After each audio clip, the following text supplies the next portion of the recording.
Bonjour à vous qui vous joignez à nous en différé. Cette conférence vous est présentée par la chaire Religion, Spiritualité et Santé de la Faculté de théologie et de sciences religieuses de l'Université Laval à Québec. Après un mot d'introduction du professeur Guy Jobin, titulaire de la chaire et actuel doyen de la faculté, vous entendrez la conférence intitulée « Intégrer la spiritualité dans le travail social, du désir à la pratique ». Nos invités d'aujourd'hui sont les professeurs Jacques Cherblanc et Christiane Bergeron-Leclerc de l'Université du Québec à Chicoutimi. À partir des résultats de recherches récentes, cette conférence vise à présenter le portrait actuel des relations entre spiritualité et travail social et à proposer une conceptualisation originale de la spiritualité qui pourrait permettre une meilleure appropriation de cette dimension par les intervenants et les intervenantes de terrain. Je cède maintenant la parole au professeur Jobin. Merci beaucoup, Joanne. Bonjour à toutes et à tous. C'est avec plaisir que je vous accueille à mon tour à cette troisième et dernière conférence du cycle de l'hiver 22. Donc, un cycle qui a débuté en mars, non, en avril. Alors, donc, je souhaite la bienvenue aux personnes qui sont déjà familières avec les activités de la chaire Religion, Spiritualité et Santé et aux personnes qui se joignent à nous pour la première fois. Alors, cette conférence donnée par les professeurs Bergeron-Leclerc et Cherblanc de l'UQAC permettra de donner un aperçu de l'intérêt porté aux questions spirituelles dans le champ du travail social. Donc, autant pour ce qui est de la connaissance de la spiritualité, on aura un exemple une proposition, enfin, de représentation de la spiritualité, mais aussi pour son intégration, l'intégration de l'expérience spirituelle dans la pratique, dans les pratiques des personnes qui pratiquent le travail social. Donc, à l'instar de plusieurs professions dans le monde du soin, les professionnels du travail social ont développé autant des discours que des pratiques pour aborder la spiritualité, l'expérience spirituelle, et pour tenter de comprendre son apport dans l'accompagnement des personnes sur le terrain. Donc, je vous remercie, Christiane et Jacques, pour votre contribution de cet après-midi. Et sur une note plus personnelle, je souligne que la collaboration de Jacques Cherblanc avec la chaire Religion, Spiritualité, Santé remonte à 2008. Ça fait un petit bout de temps. Hein? Ni l'un ni l'autre n'avions cette couleur de cheveux à l'époque. Alors, lorsque Jacques, avec d'autres chercheurs, avec donc une équipe, nous avons monté et réalisé un projet de recherche sur la spiritualité dans les soins palliatifs. Donc, c'était une des premières occasions. Il y en a eu d'autres par la suite, puisque Jacques et moi avons rédigé ensemble des articles sur la spiritualité et sur les soins qui ont été publiés dans des revues comme Studies in Religion ou encore les archives de sciences sociales des religions. Donc, c'est avec un grand plaisir intellectuel, plaisir redoublé d'un très bon souvenir de travaux fructueux menés en commun que j'accueille plus particulièrement Jacques cet après-midi. Alors, merci à vous toutes et tous d'assister à cette conférence. Merci à Christiane et Jacques d'avoir accepté de l'offrir. Bon après-midi et bonne écoute. Merci Guy. Donc, vraiment vous remercier. En mon nom personnel, et Christiane se joint à moi pour vous remercier pour l'invitation, donc pour partager nos travaux dans le cadre de ces rencontres de la chaire. Donc, je suis très heureux d'être là, je suis très heureux d'avoir répondu et d'avoir eu la possibilité de répondre positivement à cette invitation. Je suis très heureux aussi de présenter avec Christiane. Donc, c'est toujours un plaisir quand on travaille ensemble. Je voudrais vraiment renchérir sur ce que Guy a dit par rapport à nos travaux communs. Donc, vous voyez que Guy a eu une influence totale sur moi, même dans ma façon de m'habiller, comme on peut le constater. En tout cas, on l'a constaté nous-mêmes au début de cette rencontre. Je voudrais, dans le fond, vraiment plus sérieusement, je profite que Raymond Lemieux soit là pour vraiment le remercier pour tout son travail. C'est Raymond constitue vraiment une source d'inspiration pour moi et dans le fond, pour mes étudiants aussi, parce qu'il n'y a pas une session où ils n'ont pas à lire un texte de Raymond le mieux. Donc, je suis très heureux qu'il soit là. Puis c'est vraiment avec beaucoup d'humilité qu'on va présenter les résultats des travaux aujourd'hui. Ces travaux sont ceux de l'équipe du laboratoire. Donc, on est 2 aujourd'hui, mais dans le fond, il y a vraiment, c'est les résultats d'un travail collectif. Donc, il y a Christiane qui a participé. Et puis, donc, il y a des collègues à nous. Donc, il y a en particulier Jean-Marc Flynn, qui est professeur invité ici à l'UQAC. Il y a aussi Geneviève Gauthier, qui est doctorante à l'UQAC. Et puis, Marjolaine Tremblay, qui était professionnelle de recherche et qui nous a aidés pour ces travaux. Donc, ils sont un petit peu là aussi avec nous aujourd'hui. Je ne sais pas si Christiane, tu veux prendre la parole ou tu as décidé de me laisser tout seul?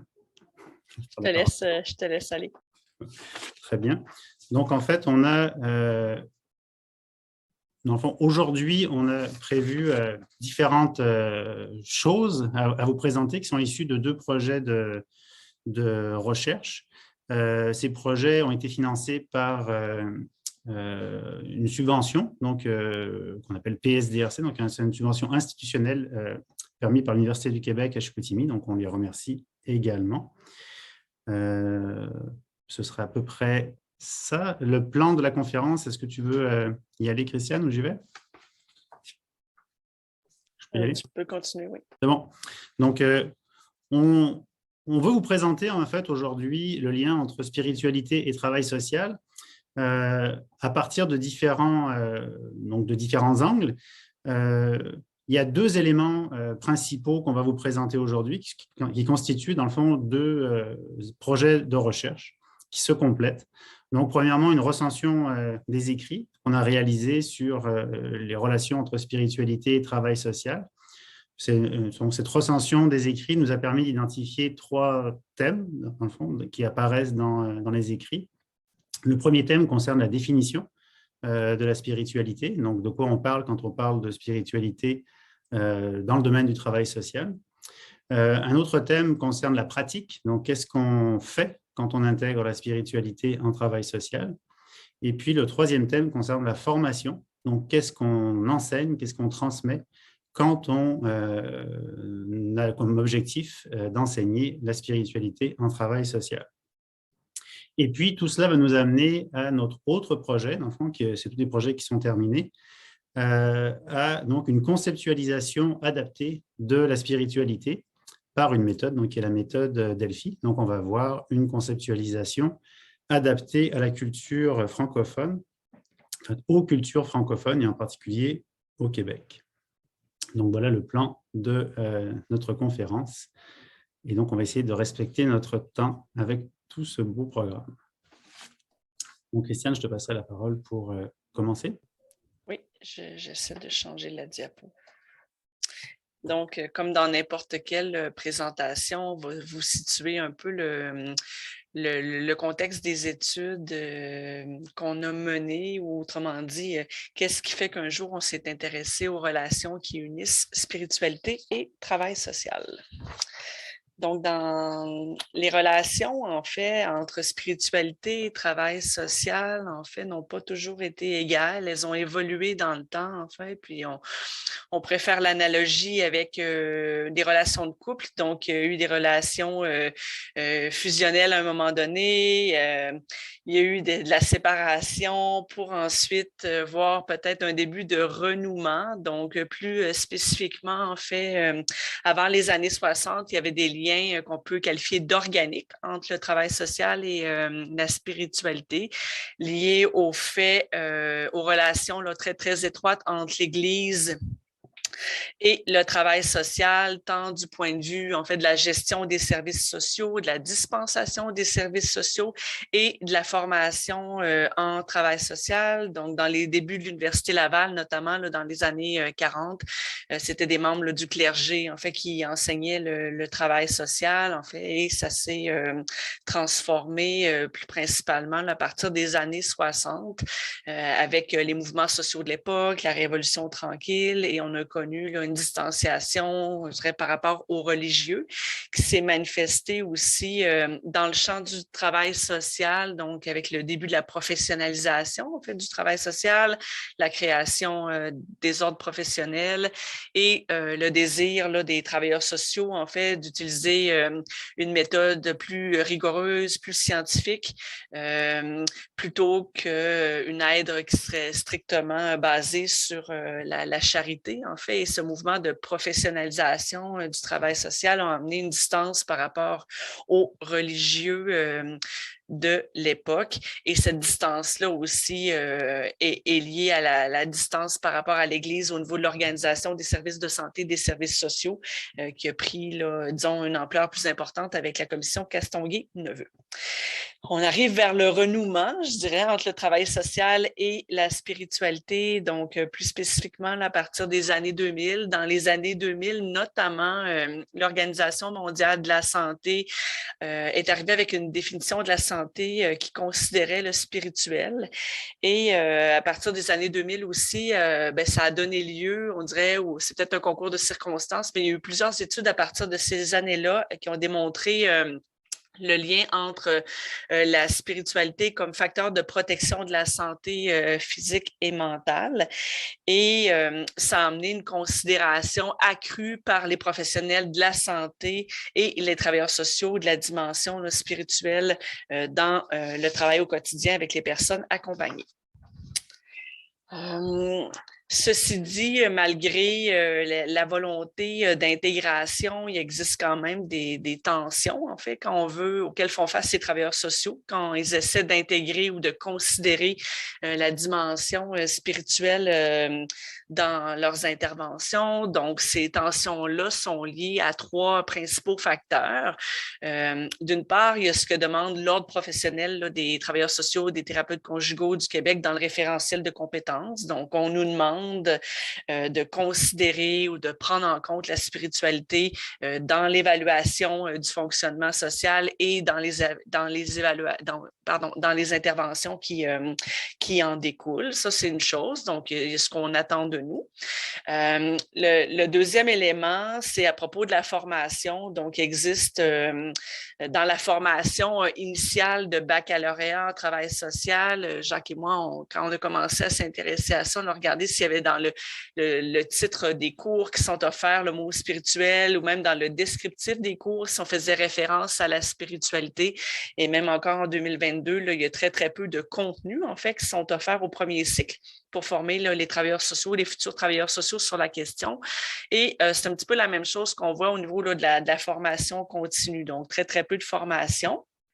Et très peu d'outils, je dirais, disponibles. Évidemment, il y a des outils qu'on verra un petit peu plus tard aujourd'hui qui nous viennent des États-Unis, du monde anglo-saxon, mais très peu d'outils francophones, puis adaptés culturellement là, au contexte québécois.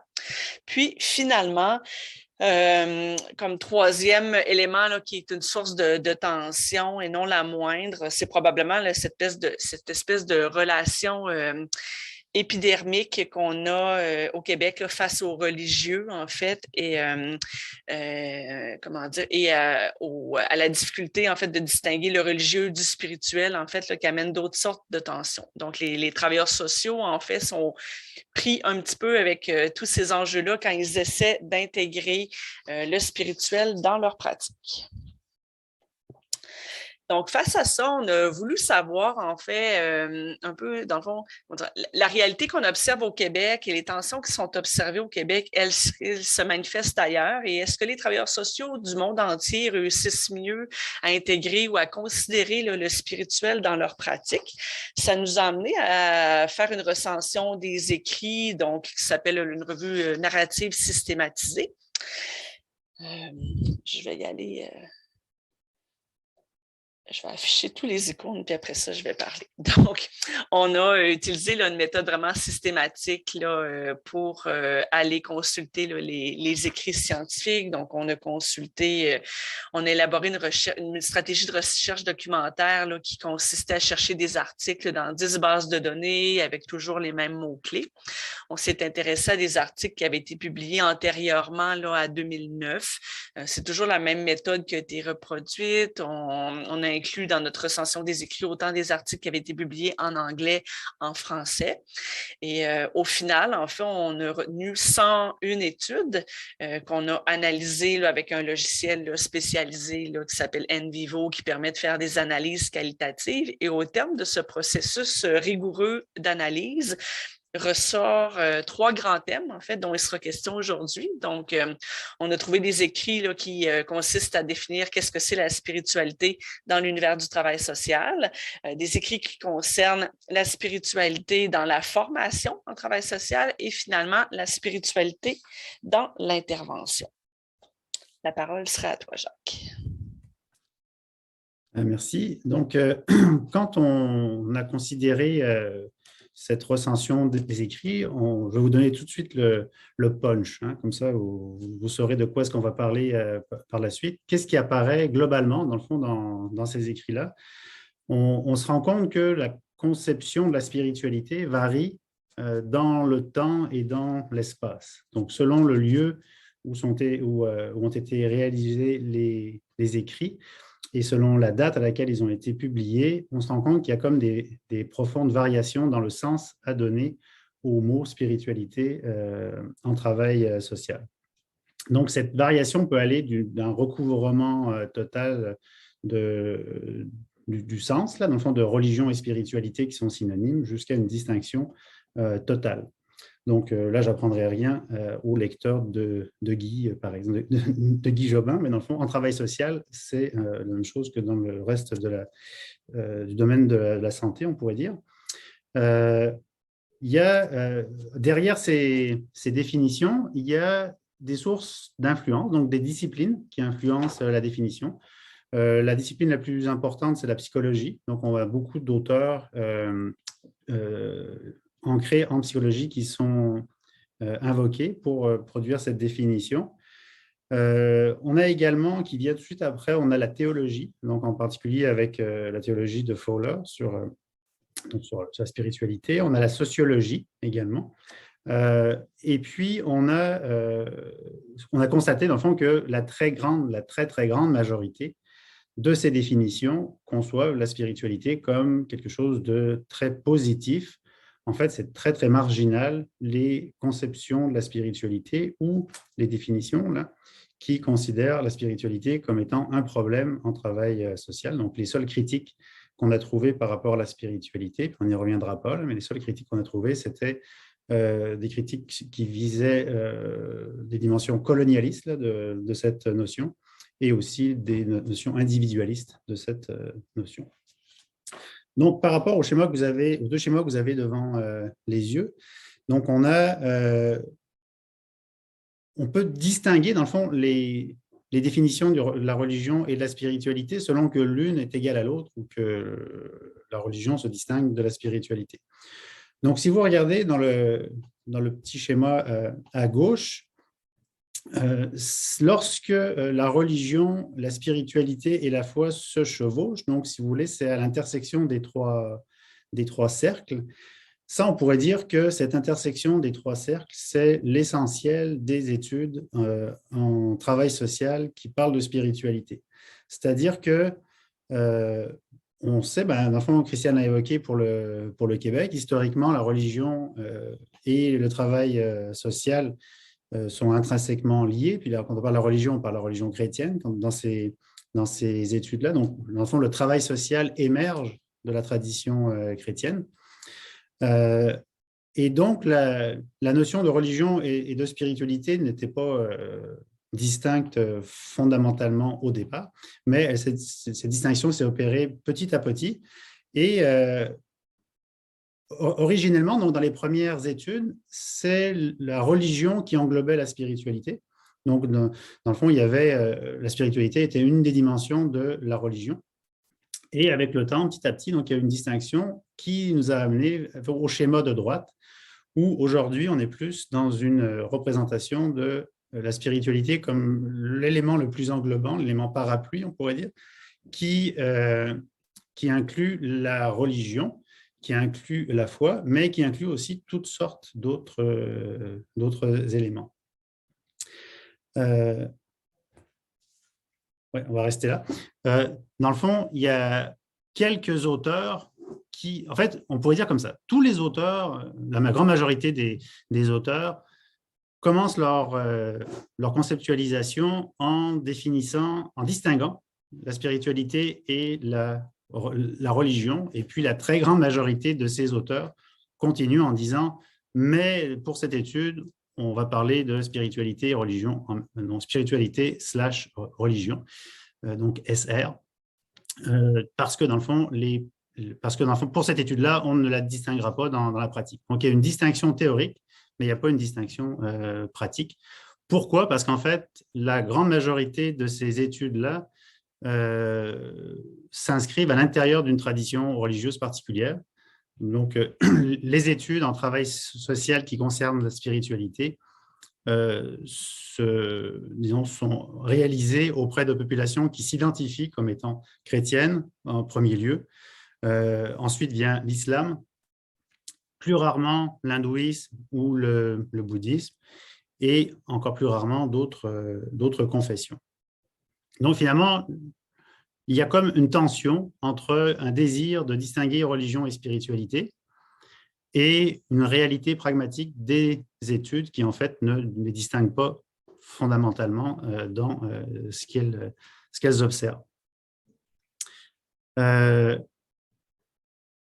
Voilà. Donc, ce qu'il faut retenir finalement de ce schéma-là, c'est qu'il y a un concept parapluie qui est celui de la spiritualité, qui intègre la religion, la foi, et il y a aussi un certain nombre de notions qui sont devenues associées et quasi synonymes de spiritualité et qui visent à déborder du champ de la religion. Et là, on parle des notions de sens. Donc, en anglais, c'est meaning et aussi purpose. Donc, ces deux notions-là sont immédiatement associées à la spiritualité. Ensuite, les notions qui visent à la définir, on parle d'espoir et très généralement de valeurs, donc values, qui, en travail social, permettent vraiment un lien entre l'intervention et le fondement de cette intervention. Donc, dans le fond, c'est vraiment qu'est-ce qui fonde le sens et la connexion à un Dieu ou à une puissance supérieure, c'est les valeurs. Donc, c'est par les valeurs que les intervenants sociaux passent, parce que dans le fond, c'est par les valeurs que se fait la transition entre les croyances et l'agir. Toutes les conceptions de la spiritualité, donc celles qui associent religion et spiritualité ou celles qui distinguent religion et spiritualité, ont toutes une même vision de la spiritualité. Celle-ci, donc la spiritualité, c'est une ressource. C'est une ressource intérieure, une force que la personne possède et face à laquelle l'intervenant aurait tort de ne pas l'épuiser pour permettre à la personne d'améliorer son fonctionnement social et aux communautés, dans le fond, de rendre plus signifiantes leurs actions sociales. Donc, tout ça s'inscrit pleinement et de façon quasi organique avec la logique systémique et relationnelle du travail social, dans le fond. Bon, voilà pour ça. Donc, si on résume en mots ce que je viens de dire, dans le fond, dans le contexte actuel scientifique, la religion en travail social peut être définie avec ces caractéristiques-là. Donc, c'est une manifestation extérieure et observable de la foi. Elle se caractérise aussi par des croyances, donc c'est-à-dire que c'est du croire en discours, une morale et des pratiques cultuelles établies. Il y a également, la dernière caractéristique, l'appartenance à une institution et l'inscription dans une communauté qui manifeste cette même foi. Donc là, on constate que, dans le fond, on parle de quelque chose d'établi, une institution, donc quelque chose d'assez statique et à laquelle on appartient. Alors que du côté de la spiritualité, on est plus dans un processus, dans quelque chose de changeant, de mouvant, de dynamique, qui réfère à la dimension intérieure ou intime de la foi ou du sens de la vie, donc avec le sens en meaning ou purpose. Également des croyances, une morale et des pratiques culturelles mouvantes et individuelles. C'est-à-dire que ces croyances, cette morale et les pratiques peuvent changer avec le temps selon les circonstances vécues. La spiritualité également se manifeste, ça se caractérise par une quête de sens et de connexion aux autres, à l'environnement et pour certains, à Dieu. Donc finalement, toutes ces caractéristiques-là renvoient à une définition, la définition la plus citée par les travailleurs sociaux, celle de Kanda, 1988.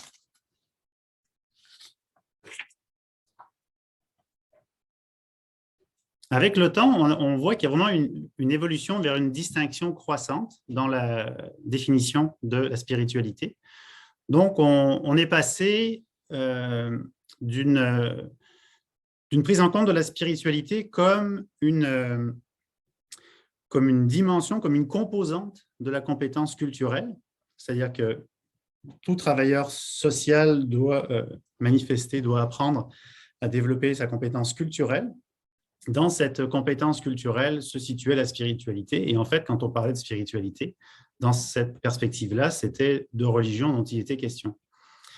Avec le temps, donc au tournant des années 2000, on est passé plus à une compétence spirituelle, c'est-à-dire vraiment une compétence en soi plutôt qu'une composante d'une compétence plus large.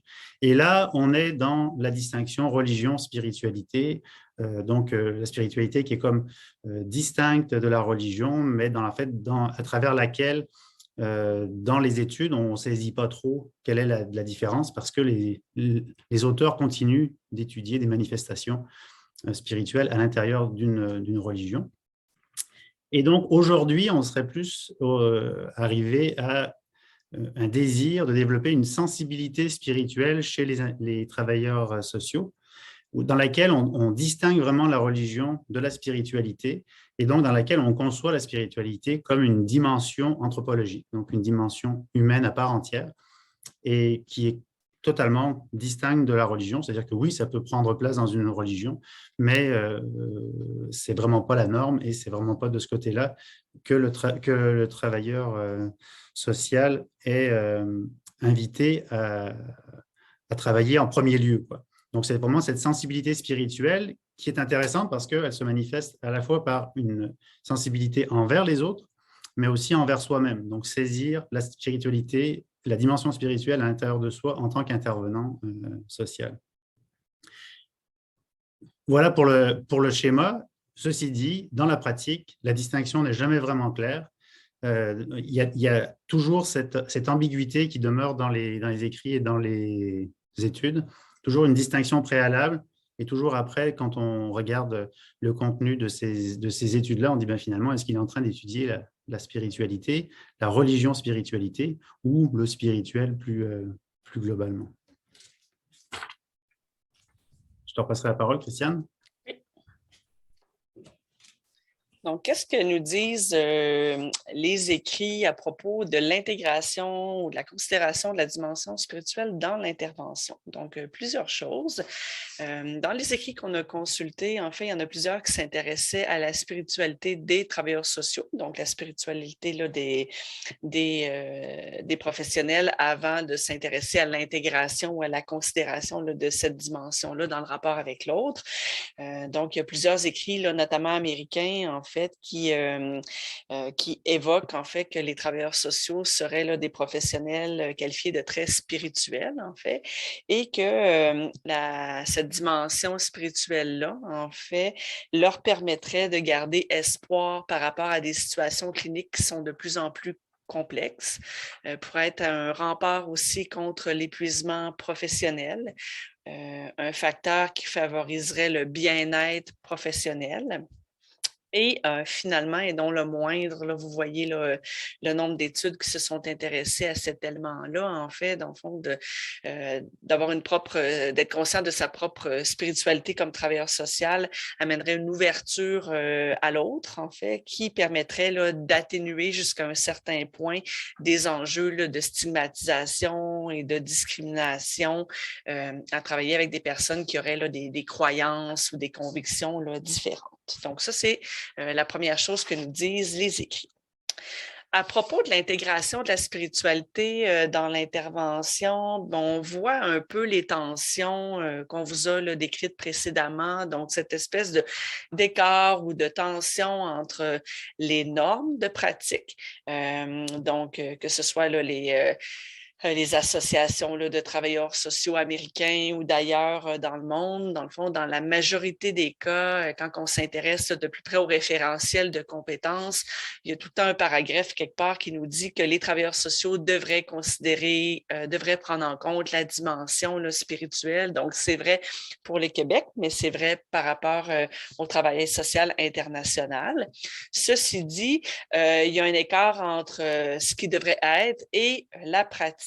Donc, dans les faits, la dimension spirituelle reste encore là, très, très peu considéré, sauf dans quelques contextes cliniques particuliers ou auprès de certaines populations particulières. Donc, on pense aux personnes âgées, par exemple, aux personnes qui seraient en fin de vie, aux personnes qui auraient vécu là, différents types de traumas, là, que ce soit des réfugiés, des personnes exposées à des catastrophes naturelles, des personnes qui sont sorties là, du cycle de la prostitution, par exemple, donc des clientèles peut-être un petit peu plus vulnérables dans certains cas et des personnes, je dirais pas peut-être, mais exposées en raison de leur âge ou d'une maladie terminale à des enjeux liés à la mort. Donc, peut-être qu'il y aurait une plus grande facilité ou disposition à intégrer la spiritualité. Et on remarque à travers les écrits que la dimension spirituelle serait très, très peu considérée auprès des enfants là, dans le contexte des interventions sociales. Donc, ça fait partie des zones qui pourraient être explorées là, davantage. Dans les choses qu'on apprend aussi à consulter les écrits, on a lu là, à propos là, de différents outils, en fait, qui permettraient aux travailleurs sociaux d'intégrer ou de considérer la spiritualité dans l'intervention. Classiquement, avec mon œil de travailleuse sociale, en fait, dans le fond, ce sont à la base des outils qui sont utilisés en travail social, mais auxquels on a ajouté une connotation spirituelle. Donc, disons, la carte de vie devient une carte de vie spirituelle. Le génogramme classique qui est utilisé dans les interventions familiales devient un génogramme dans lequel on s'intéresse au spirituel. Et c'est la même chose pour l'éco-carte ou l'écogramme là, qui devient l'éco-carte spirituelle. Donc, on part des outils classiques du travail social pour essayer là, de considérer la dimension spirituelle. Mais ça reste très, très peu intégré. Et à côté de ces outils-là, plus, je dirais, standardisés, en fait, il y a un certain nombre là, de pratiques, en fait, qui visent à augmenter, en fait, la sensibilité à la spiritualité dans les interventions. Donc, ce sont des pratiques qui sont peut-être moins formelles, moins codées. Donc, d'une part, là, il y a des pratiques, puis c'est ce qu'on a vu souvent, là, qui consistent à adapter les pratiques d'évaluation, d'intervention pour intégrer une ou deux questions là, sur le spirituel dans les évaluations initiales, par exemple. Donc, des questions sur le sens, la foi, la croyance, la prière, par exemple, certains rituels là, plus spécifiques. On a vu, puis avec des écrits, je dirais, un petit peu plus récents, que la méditation pleine conscience, par exemple, la prière, peuvent devenir là, des voies d'accès ou de discussion, ou d'engendrer un dialogue là, sur le spirituel avec les personnes. Et de façon plus ponctuelle, là, il y a des approches un petit peu plus globales là, qui deviennent des cadres de référence ou encore des outils plus spécifiques. Là, je pense aux Family Circles notamment, destinés aux familles là, de vétérans de la guerre. Donc, mais ça demeure donc plus ponctuel puis moins formel, ce genre d'outils-là. On vous a parlé là, de la formation dans la mise en contexte. Donc, qu'est-ce que nous disent les écrits à propos de l'intégration de contenu spirituel là, dans la formation des travailleurs sociaux? On voit encore des tensions, donc cette fois-ci entre la nécessité ou l'obligation là, via les normes professionnelles de considérer le spirituel versus ce qui est fait pour préparer là, les futurs travailleurs sociaux ou les travailleurs sociaux en exercice à considérer le spirituel. Donc majoritairement et je dirais non surprenamment, on a appris dans les écrits que la formation demeure largement insuffisante, en fait. Donc, ça fait partie là, des choses qu'on a appris. Et on a appris aussi que les étudiants en formation initiale, notamment, n'avaient pas nécessairement l'intérêt, dans le contexte de la formation, à entendre parler de ces savoirs-là là, à propos de la considération de la dimension spirituelle. Dans les autres choses, les autres thématiques, en fait, qui touchent les questions de la formation, en fait, un des enjeux, en fait, pour les formateurs, c'est la question de la posture professionnelle du formateur. Puis on pourrait le résumer à comment, dans le contexte de la formation universitaire, créer des contextes sécuritaires de dialogue avec les étudiants pour aborder là, des thématiques sensibles comme la spiritualité. Donc, en considérant comme formateur sa propre spiritualité, en prenant en compte la spiritualité des étudiants, puis évidemment là, les risques de discrimination par rapport à certaines croyances qui peuvent émerger quand on tente d'engager un dialogue là, sur ces questions-là. Dans les modèles proposés, là, les modèles pédagogiques, dans le fond, de considération pour former les étudiants, en fait, il y a toutes sortes de choses là, qui émergent. Donc, dans les façons d'introduire le sujet spirituel, évidemment, via la psychologie là, transpersonnelle, les thérapies de troisième vague, là, donc celles qui considèrent la méditation pleine conscience, le yoga, des choses comme ça, là, donc qui permettent d'aborder le spirituel. Il y a les outils comme le photo voice, par exemple, qui peuvent être intéressants pour introduire le sujet de la spiritualité. Puis, il y a des modèles peut-être plus spécifiques là, en relation avec la spiritualité, les personnes âgées là, dont on a pu prendre connaissance à travers nos recherches. L'enjeu fondamental, puis avant de laisser la parole à Jacques, en fait, autant quand on regarde, dans le fond, la formation des futurs travailleurs sociaux, l'intégration de la dimension spirituelle, en fait, ça demeure, je dirais, la conceptualisation de la spiritualité. Donc, si on veut former les travailleurs sociaux, si on veut que les travailleurs sociaux intègrent ou considèrent la spiritualité dans leur pratique, ça prend un cadre de référence, en fait. Puis, avec ce que Jacques disait, notamment, c'est un peu confus ou diffus, en fait, la notion de la spiritualité. Et ce constat-là nous faisait un beau prétexte, en fait, pour réfléchir à une conceptualisation adaptée à la francophonie et à la culture là, du Québec, notamment. Donc, je te laisse la parole. Merci. Ouais, effectivement, par rapport à ce que Christian vient de présenter, puis plus globalement, je rajouterais aussi que ce qu'on a constaté, c'est que les études, les modèles concernant la définition, la formation ou les interventions, elles sont très états-uniennes. C'est très américano-centré. C'est très aussi, dans le fond, religion-based, on pourrait dire. Là, donc, c'est très intégré dans une tradition religieuse. Les études empiriques en particulier, qui s'intéressent aux effets de la spiritualité en travail social, s'intègrent toujours à l'intérieur d'une tradition religieuse. Donc, ça nous apparaissait peut-être moins adapté pour des cultures sécularisées. Et puis, une chose qui nous a apparu assez troublante, en fait, c'est les théories du spirituel, les modèles aussi proposés, ils nous apparaissaient assez faibles scientifiquement. Là. Dans le fond, souvent, c'est la même définition qui est utilisée dans toutes les études, qui est élevée au rang de révélation, finalement. Des définitions canoniques, on pourrait dire, là, qui ne sont pas remises en question, alors que finalement, c'était ni plus ni moins que la création d'un individu, une élaboration je dirais, qui se basait sur l'expérience d'un individu. Là.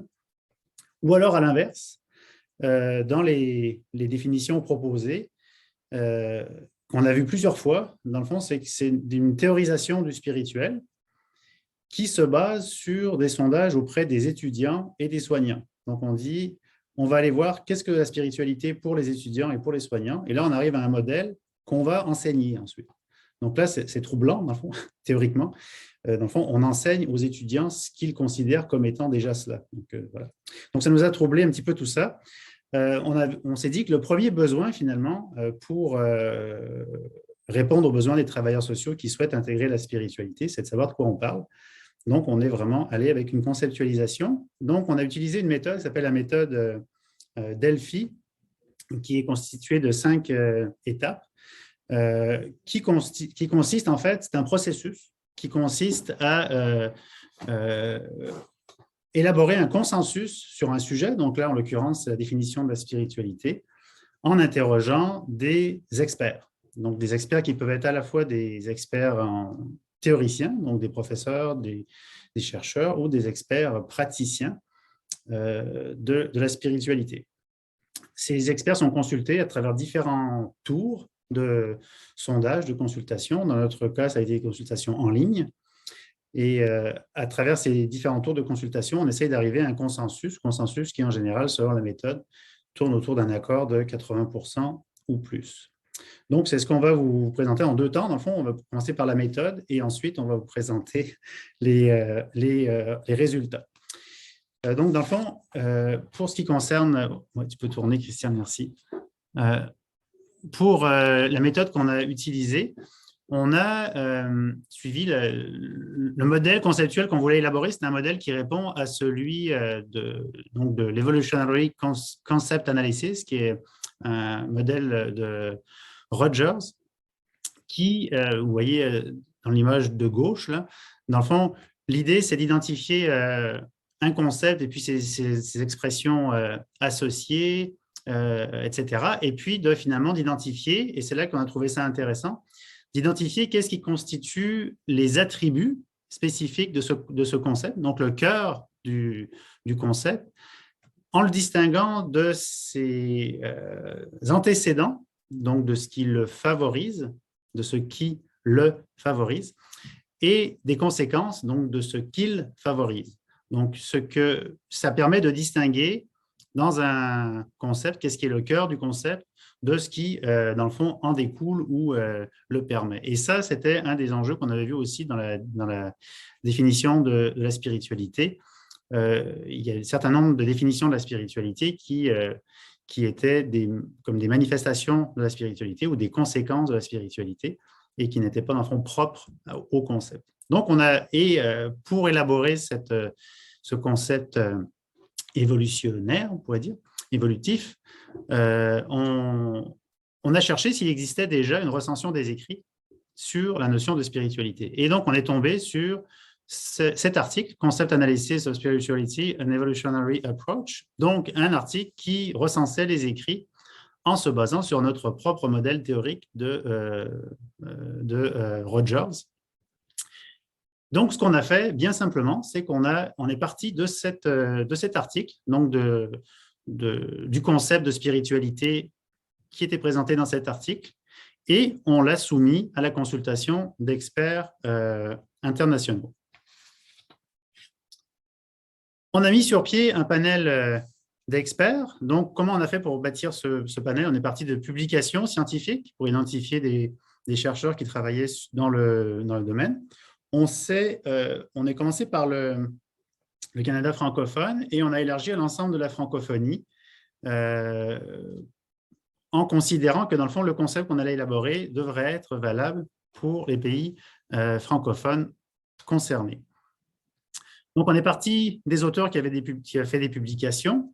On a consulté ces auteurs pour savoir s'ils connaissaient eux-mêmes d'autres auteurs ou d'autres chercheurs.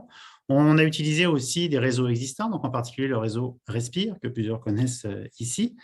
On est passé aussi par les associations, donc les associations comme par exemple la défunte AISC, l'Association des intervenants en soins spirituels. On est passé aussi par les ordres professionnels, travailleurs sociaux, psychologues, infirmières, etc. Et on est parti aussi de nos réseaux de connaissances, dans le fond, parce qu'on travaille dans le fond, sur ce sujet-là depuis quelques années quand même. Donc, on a identifié des médecins, des intervenants, etc.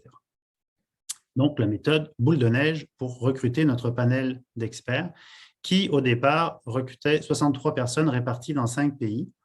Ce que vous avez à droite, c'est les 5 pays. Donc, c'est les 5 pays dans lesquels se situaient les experts. Avec le temps, donc, les 63 personnes n'ont pas participé à chaque temps de mesure. Donc, ce que vous avez comme chiffre à côté, là, c'est la moyenne selon les temps de mesure. Donc, en moyenne, sur les 3 temps de consultation, pardon, pas les 3 temps de mesure, mais les 3 temps de consultation, on a eu donc à peu près 60% d'experts du Canada, 30% de la Suisse, presque 7% de Belgique, 3% de la France et 1,5% du Liban. Parmi les experts consultés, donc on avait des aumôniers ou des intervenants en soins spirituels selon les pays, donc 40% d'aumôniers, 27,9% de professeurs, 9% de médecins, 8,8% de chercheurs et 8% d'intervenants psychosociaux. Je dirais aussi que on l'a pas mis, là, mais dans le fond, il y avait une quasi-parité là, dans de genre dans les répondants. Là. Il y avait 27 femmes pour 36 hommes. Voilà, vous voyez des experts, donc 70% accumulaient plus de 10 ans d'expérience professionnelle et 32% jugeaient excellente, alors que 66% considéraient bonne ou très bonne leur connaissance sur la spiritualité. Voilà. Pour l'étape suivante, merci. Pour l'étape suivante, donc, comment est-ce qu'on a fait passer le questionnaire? Donc, il y a eu trois passations de questionnaires. Un en juin 2020, où il y avait 63 personnes. Un en novembre 2020, où il y avait 43 personnes. Et le dernier en mai 2021, où il restait 38 participants. Pour le temps 1, on est parti de la conceptualisation que je vous ai parlé au début, dans cet article. On posait des questions aux experts sur comment est-ce qu'ils évaluaient la pertinence de la définition et comment ils évaluaient l'utilisation clinique de cette conceptualisation. On leur demandait aussi s'ils pouvaient proposer des reformulations, des ajouts ou des retraits. Ensuite, en novembre 2020, on est reparti avec à nouveau le modèle de Wevers, mais modifié à l'aune des propositions faites au temps 1. On reposait des questions sur la pertinence, sur l'utilisation clinique, sur le degré d'accord avec les changements. Et on demandait s'il y avait à nouveau des propositions de reformulation, d'ajout ou de retrait. Et finalement, en mai 2021, on a demandé une validation de la conceptualisation. Donc, en fond, il y avait une seule question qui était quel est votre degré d'accord avec la conceptualisation globale et avec ses composantes. Dernière diapo avant le modèle. Parce que là, on crée une attente, vous voyez, on veut que vous ayez hâte de découvrir le modèle. Mais en fond, c'est vraiment important de vous présenter la méthode pour voir comment est-ce qu'on a produit ce modèle. Donc, nous, on recherchait, je rappelle, un seuil d'accord minimal de 80%. Lors de la dernière étape, on a vérifié donc, le degré d'accord. Donc, on avait un modèle, le modèle comprend 3 parties, les antécédents, les attributs et les conséquences. Donc, pour les antécédents, il y avait plus de 90% d'accord sur le modèle des antécédents. Sur les attributs, il y avait presque 94% d'accord. Et concernant les conséquences, il y avait 93,5% d'accord. Et pour le modèle global, il y avait presque 94% d'accord. Donc, on était largement au-dessus de notre seuil d'accord minimal. Donc, on avait un consensus. Alors, à quoi est-ce qu'il ressemble ce modèle final? Tadam, voilà. Alors, voici le modèle final. Donc, modèle qui est composé de 3 parties. Donc, je rappelle, au milieu, vous avez, on va le décortiquer après, vous inquiétez pas. Il y a trois parties. Donc, il y a les attributs qui sont le cœur. Donc, qu'est-ce que la spiritualité? Ce sont les attributs qui sont constitués de 3 parties, on va le voir. Et puis, un modèle avec des antécédents. Donc, qu'est-ce qui favorise la spiritualité? Et avec des conséquences possibles, qu'est-ce que la spiritualité permet? Donc, on va commencer avec le cœur. Jacques, que je me permets, est-ce que ouais. c'est ici que tu parles de la spiritualité? C'est bon. Oui, c'est bon. Je m'étais pris une note, puis là, en tournant la page, voilà. Donc, on s'est aperçu au cours de la consultation, en fait, dès le premier tour de la consultation, que les personnes consultées nous disaient c'est un modèle, c'est pas un modèle de la spiritualité globale, c'est un modèle de la spiritualité positive que vous nous proposez là. Il n'y a pas de dimension négative de la spiritualité, donc c'est très, très intéressant. Je ne sais pas si Guy est heureux de voir qu'il y en a qui lisent, qui lisent ce qu'il écrit ou ce que d'autres écrivent, hein, mais dans le fond, dans les discussions qu'on avait dans nos différents projets de recherche avec Guy, c'est un sujet qui apparaissait. Cette critique, dans le fond, de la spiritualité n'est pas forcément quelque chose qui est paisible, etc., mais qui peut amener aussi des dimensions plus conflictuelles dans les soins. Donc, dans le fond, on a réalisé que le modèle initial de la spiritualité était un modèle axé sur la spiritualité positive, et puis c'est normal parce que, dans le fond, c'était basé sur une recension des écrits comme la nôtre, dans laquelle nous aussi avions réalisé que la spiritualité était considérée comme quelque chose de positif, une ressource, une force à l'intérieur de la personne qui favorise sa résilience, les soins, etc.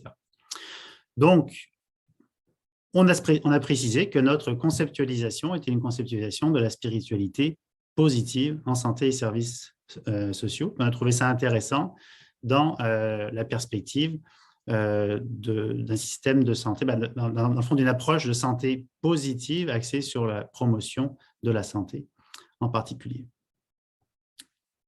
C'est bon, Christiane, c'est ce que je devais dire? Oui, c'est bon, OK. Les attributs. Donc, qu'est-ce que la spiritualité positive? Donc, c'est vraiment ça, le cœur de la définition qu'on a trouvée. Donc, il y a 3 dimensions à la spiritualité positive. Il y a la première dimension qui est la connectivité.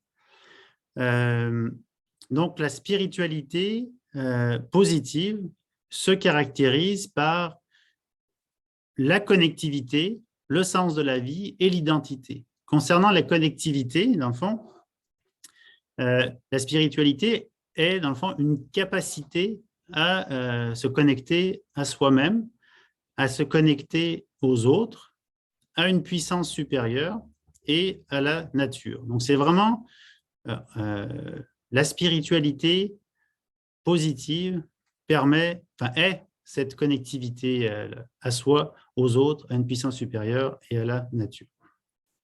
Concernant l'attribut du sens de la vie, donc c'est l'autre caractéristique de la spiritualité.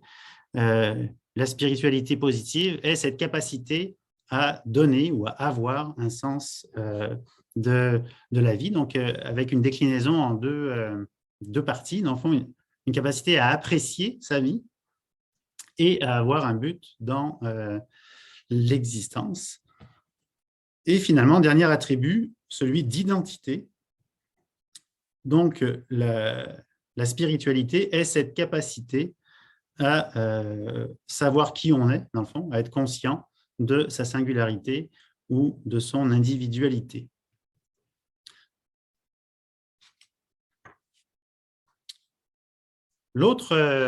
La deuxième caractéristique de la conceptualisation, c'est les antécédents. Donc, les antécédents, c'est qu'est-ce qui favorise la spiritualité positive. Donc, dans le fond, dans le modèle évolutionnaire de Rogers, on essaie de distinguer qu'est-ce qui est fondamental et qu'est-ce qui est autour. Donc, qu'est-ce qui permet et qu'est-ce que cela entraîne, ce concept-là. Donc là, on a qu'est-ce qui favorise la spiritualité? Dans le fond, les répondants nous ont dit que c'était avoir un système, enfin les experts, pardon, c'était d'avoir un système de croyance ou une vision philosophique du monde. Donc, si on a un système de croyance préexistant ou une vision philosophique du monde, ça pouvait aider à avoir une spiritualité positive. Prendre soin de sa vie spirituelle également pouvait aider. Avoir l'opportunité de prendre des décisions. Donc ça, avoir l'opportunité de prendre des décisions, ça incluait à la fois l'idée de capacité, mais aussi l'idée de possibilité. Également, expérimenter un événement de vie significatif, comme une maladie, une naissance ou la mort. Donc, vivre ces événements-là constituait un facteur qui pouvait permettre d'avoir une spiritualité positive. Être disponible aux questions de connectivité, de sens de la vie et d'identité. Et finalement, percevoir une reconnaissance des attributs de la spiritualité de la part des intervenants et des organisations socio-sanitaires. Donc, dans le domaine de la santé, c'était considéré comme un facteur permettant à la spiritualité positive d'être que de percevoir qu'il y avait une place pour celle-ci, en fait. Dans les conséquences possibles, hein, c'est toujours des antécédents possibles et des conséquences possibles. Donc, quels sont les effets positifs potentiels de la spiritualité positive? Donc, ce que les experts ont déterminé, c'est que, dans le fond, la spiritualité positive permet de transformer sa vie d'une situation, sa vision, pardon, d'une situation donnée ou de la vie en général. Donc, c'est cette idée un peu de transformer sa vision, donc d'avoir peut-être une croissance par rapport à un événement qui peut être potentiellement traumatique. Alléger la souffrance également. Ça peut apporter un sentiment de paix, un sentiment de bien-être. Ça permet de s'adapter à l'adversité. La spiritualité permet d'accroître ses forces intérieures, de nourrir l'espoir. Donc là, on voit que l'espoir est passé d'un attribut à une conséquence. Favoriser le sentiment d'appartenance, favoriser les pratiques rituelles et finalement ressentir l'amour. Donc là, on retourne au modèle qu'on a affiché auparavant. Donc, on voit comment est-ce que les attributs de la spiritualité, donc la connectivité, le sens de la vie et l'identité, se situent au cœur, dans le fond, d'antécédents et de conséquences possibles. Je ne sais pas, Christiane, si tu veux nous dire un petit peu comment est-ce que tu vois la pertinence de ce modèle en travail social? Bien, comme travailleurs sociaux, en fait, avec ce modèle-là, je vois plein de possibilités d'utilisation clinique. En fait, évidemment, on peut travailler concrètement sur les attributs avec les personnes qu'on accompagne, donc que ce soit de façon à travailler la connectivité, je dirais dans le domaine du travail social, peut-être principalement aux autres ou à la nature, travailler le sens de la vie, peut-être dans le contexte d'intervention de crise, même chose par rapport à la dimension identitaire.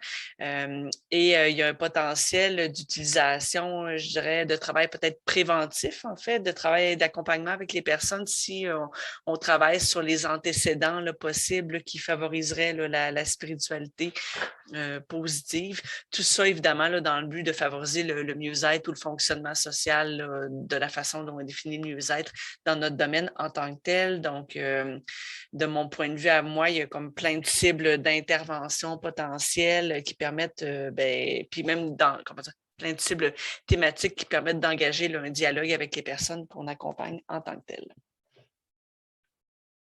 Peut-être veux-tu juste revenir, genre un truc. Oui.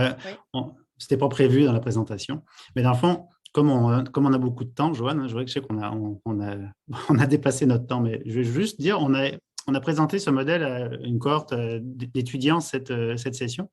Et une des choses qui était intéressante qu'ils nous ont dit, enfin que certains nous ont dit, c'est que c'est intéressant ce modèle-là parce que ça permet d'identifier dans l'intervention qu'il y a possibilité d'utiliser ce modèle-là pour qu'une personne aille mieux, disons, une personne qui ne va pas bien, qu'elle aille mieux. Mais il y a aussi utiliser ce modèle-là dans la perspective d'un développement optimal de la personne aussi. Donc, même avec une personne qui n'a pas de diagnostic particulier, qui n'a pas de problème particulier, ça peut être un outil de croissance aussi et puis de développement optimal de la personne. Voilà. Sinon, on arrive à la conclusion. Donc, c'est simplement une conclusion bien synthétique. Dans le fond, on souhaite vous résumer le parcours qu'on a fait ensemble cet après-midi. Donc, dans le fond, on a constaté que la spiritualité et le travail social avaient de fortes affinités qui étaient historiques et qui étaient également toujours présentes aujourd'hui avec des formes différentes. Donc, aujourd'hui, on considère la spiritualité du travail social et du travailleur social, et on la considère aussi chez les patients comme une ressource avec laquelle on devrait ou on doit vraiment travailler.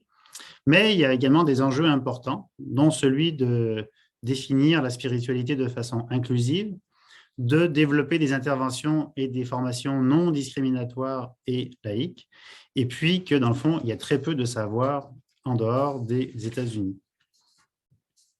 Dans le fond, la première étape face à ces enjeux, pour nous, ça constituait à produire une conceptualisation qui soit adaptée culturellement et qui distingue les attributs de ce qui les permet et de ce qu'ils favorisent.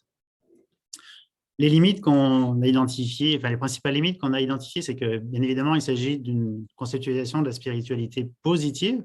Donc, on considère nous avons un aspect de la spiritualité, un aspect qui favorise la santé et qui en fait finalement un outil. Et ça, c'est la deuxième limite. La spiritualité telle que conceptualisée ici participe en quelque sorte d'une forme de réduction de la spiritualité à une ressource pour la santé. Et puis, une autre limite sur laquelle on travaille en ce moment avec Christiane, c'est comment est-ce qu'on peut faire pour transférer ce modèle maintenant dans la formation et dans la pratique. Voilà. Merci beaucoup pour votre écoute, puis on est prêt à échanger avec vous. Oui, ça, donc Alors, les différentes publications donc, qui sont en arrière de cette présentation. Donc, il y en a deux qui sont à apparaître, une dans la revue Soins et l'autre dans Nouvelles pratiques sociales. Donc, ça va paraître incessamment. En fait, la deuxième est déjà parue, hein, Christiane, c'est ça? Oui, ça. Donc, la spiritualité du travail social, une intégration souhaitée mais limitée est parue et l'autre devrait paraître incessamment là, dans la revue Soins. Voilà.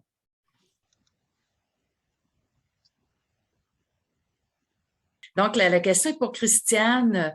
Christiane, est-ce que tu penses que ce modèle-là pourrait être très bien intégré au modèle de rétablissement? Pour moi, je vois plein d'applications avec le modèle du rétablissement, avec le cadre CHIM que tu connais, là, nécessairement, les dimensions d'espoir, de meaning, purpose, oui, puis c'est sûr que c'est une autre étude qui vient d'être publiée, mais on a une étudiante, en fait, qui s'est intéressée à l'intégration de la dimension spirituelle par les travailleurs sociaux au Saguenay-Lac-Saint-Jean sur notre territoire. Puis on a vu dans cette étude-là, puis c'est surprenant, mais que c'est les intervenants en santé mentale, en fait, qui considéraient le plus la dimension spirituelle. Puis une hypothèse, c'est peut-être justement à cause de la cohérence avec le paradigme du rétablissement, très certainement. Super. Parce que souvent, on n'a pas on parle des dimensions, plusieurs dimensions du rétablissement, donc sociopolitique, social, clinique, etc. Quand on vient au spirituel, on n'a souvent pas de contenu. Alors, je trouve que votre modèle, là, ça serait idéal. Alors, merci pour votre présentation. De juste aussi vous remercier. J'ai trouvé ça très intéressant. Moi, je suis ergothérapeute de formation, donc je suis au département de réadaptation, mais la spiritualité, c'est quelque chose qui est au cœur de nos modèles depuis toujours, là. Puis, je trouve que ça amène des éléments plus concrets là, dans la façon de l'aborder. Mais je trouve qu'il y a des belles similitudes entre ce que vous amenez et comment il est traité aussi en ergothérapie, là.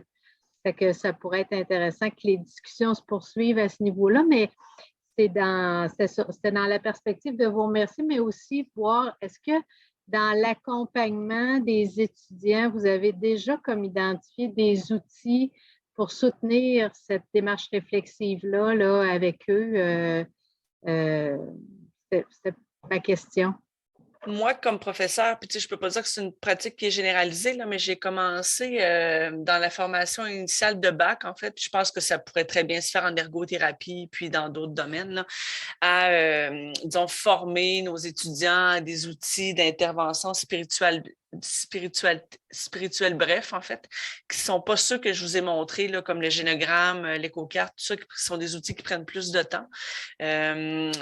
Et on voit un intérêt, en fait, des étudiants là, pour utiliser ces outils-là, en fait. Puis moi, je le fais dans le contexte, j'enseigne un cours sur l'intervention de crise, en fait, puis je lis ces outils-là à l'enjeu de sens, puis d'identité, tout ça, là. Donc, c'est comme ça que je l'amène là, dans mes contenus de cours. On travaille les outils brefs parce que disons, certains écrits américains, en fait, il y a l'idée de, disons, peut-être tendre une perche à la personne pour voir si la spiritualité, c'est une thématique pertinente, si c'est un enjeu, s'il y a un intérêt, avant d'utiliser là, des outils un petit peu plus longs. Puis ça se passe très, très bien, là. Merci pour cette belle présentation-là. Et je vous dirais que ça fait très sens. Moi, je suis intervenant en soins spirituels. Et puis, l'idée de travailler en collaboration, en interdisciplinarité avec le travailleur social, c'est une pratique de plus en plus proposée. Et j'ai été sensible aussi à un modèle que je travaille avec la psychologie positive de Seligman. Donc, il y a des recoupements qui peuvent se faire justement avec les forces de chacun. Et le modèle spirituel care de Respire et de nos collègues de la Belgique, que je pense que M. Jobin connaît très bien. Donc, la présentation était vraiment, ce que j'ai apprécié, c'est que l'outil est résumé. Souvent, c'est un sujet tabou, la spiritualité, quand on l'apporte aux patients. Et les mots-clés qui sont dans le modèle sont simples à comprendre et disent beaucoup. Alors, toutes mes félicitations. Comme les autres intervenants avant moi, merci beaucoup, Christiane et Jacques, pour la présentation très claire, très précise, qui permet, bon, moi, qui m'a ramené aussi, je dirais, un peu dans le passé, c'est-à-dire non pas ce que c'est vieux que vous présentez, là, mais que le genre d'études, justement, à faire, puis ce besoin, cette nécessité de bien préciser les termes, les approches, les méthodes lorsqu'on étudie le phénomène. J'aurais une question qui est, est-ce qu'il y a un discours dans la littérature que vous avez consultée sur les rapports avec les autres professions qui se réclament aussi soit de la conceptualisation de la spiritualité. On sait qu'il y a eu beaucoup de travaux en sciences infirmières pendant plusieurs années de ce point de vue-là, ou encore d'autres professions qui se réclament de l'intervention. Bon, on vient de faire allusion à des collaborations possibles par des outils, des conceptualisations, etc. Pourquoi je demande ça? Pour deux choses. Parce que la question de la spiritualité, bon, et là, vous allez retrouver mes dadas, ça reste encore un enjeu de pouvoir au sein de l'hôpital qui lui-même est un lieu de pouvoir. Donc, qui va contrôler l'affaire? Qui va avoir accès à? Qui va être exclu de l'accès à? Bon, ça, c'est une première chose. L'autre chose, c'est que, bon, le travail social promeut l'approche systémique. Je pense que dans le système des soins, comment se place ou comment les travailleurs sociaux ou les théoriciens, les praticiens voient leur posture face à d'autres personnes qui revendiquent aussi une posture d'intervention et de conceptualisation. Merci. OK. Donc, merci Guy pour cette petite question facile. Donc, moi, ce que je pourrais répondre par rapport à ça, c'est que du côté de la recension des écrits en travail social, je n'ai pas vu d'enjeu. C'est comme si c'est une profession qui est assez sûre d'elle. On voit qu'il n'y a pas d'enjeu, pas de crainte de pouvoir. Il y a aussi, je dirais, un élément, donc toujours dans la recension des écrits, c'est assez interdisciplinaire en fait. C'est comme si on est encore, ou on est toujours à l'étape de savoir de quoi on parle, là, et puis d'essayer d'aller puiser, donc à la fois en psychologie, à la fois en théologie ou en sociaux, là, qu'est-ce qui pourrait nous permettre de savoir de quoi est-ce qu'on parle quand on parle de la spiritualité. Donc, c'est pas, si tu veux, c'est comme si le champ n'est encore pas clairement défini, et donc dans le fond, il n'y a encore pas d'enjeu d'appropriation du capital à l'intérieur de ce champ-là, pour parler comme Bourdieu. Là. Dans le fond, on est vraiment dans une dynamique encore d'élaboration de cet élément-là. Puis du côté du terrain, c'est drôle parce que tous les intervenants de la santé disent tous la même chose. Ils disent la spiritualité, on fait ça, nous. La spiritualité, on s'en occupe. Donc, les infirmières, les travailleurs sociaux, les médecins. Mais après, sur le terrain, dans la pratique, là, c'est plus compliqué. Là, je n'ai pas vraiment le temps, etc. Et puis, finalement, on en arrive à dire que finalement, il y a juste les intervenants en soins spirituels qui peuvent le faire parce qu'eux, ils ont le temps. Eux, ils ont le temps, les intervenants en soins spirituels. C'est à la blague que je dis ça. Je sais que vous manquez de temps sur le terrain. Mais dans le fond, c'est comme si cette représentation de la spiritualité, c'était un beau modèle théorique qui, en fait, sur le terrain, tout le monde dit tout le monde peut le faire, mais dans le fond, on n'a pas la possibilité de le faire, quoi. Donc, je ne sais pas si ça répond à la double question, ça ne répond pas de toute façon, mais dans le fond, ça aborde un peu ces deux questions-là. Christiane, je ne sais pas si tu veux… Non, mais tu sais, pour ajouter, nous, notre intention, en fait, tu sais, pour moi, honnêtement, les premiers intervenants qui ont l'expertise du spirituel, c'est clairement entre milieu hospitalier et les intervenants en soins spirituels, en fait. Puis, comment dire? Notre intention avec le développement, disons, de cette conceptualisation, de l'éventuelle formation de nos étudiants, puis, bon, d'autres travaux qui vont suivre, mais je vais le dire comme ça, mais c'est pas de prendre la place de quelqu'un, mais c'est que les travailleurs sociaux développent une sensibilité culturelle, spirituelle, en fait, qui permet justement d'aborder le sujet, de voir si justement il pourrait pas y avoir un travail de collaboration avec les intervenants en soins spirituels en tant que tel. Donc, c'est vraiment là, dans cet esprit-là qui est abordé. Puis se rappeler qu'en travail social, en fait, notre objet, si on veut, de travail, c'est le fonctionnement social. Donc, il y a toujours cette idée de considérer le spirituel en relation, en fait, avec le fonctionnement social de la personne. Donc, est-ce que c'est un enjeu ou pas le spirituel? Puis, est-ce que ça vaut la peine d'explorer ou pas cette zone-là? Puis oui, en interdisciplinarité, puis avec les professionnels qui détiennent beaucoup plus de qualifications pour le faire, je vais le dire comme ça. Donc, ma question s'adresse à Madame Christiane. Dans le domaine de la pratique, pratico-pratique, je sais qu'au Québec, culturellement, la spiritualité est souvent confondue au religieux. Et comment l'aborder, justement, ça peut être de l'ordre d'une force, ça peut être de l'ordre d'un levier, je peux dire dans le rétablissement, là, on va le dire comme ça. L'évaluation du fonctionnement social de la personne, comment on peut l'aborder concrètement, sans que ce soit quelque chose d'envahissant? Est-ce qu'on peut simplement dire, est-ce que vous croyez en quelque chose, tout simplement, comme si on recense quel frère, c'est quoi qui sont vos enfants, vos valeurs générales, etc.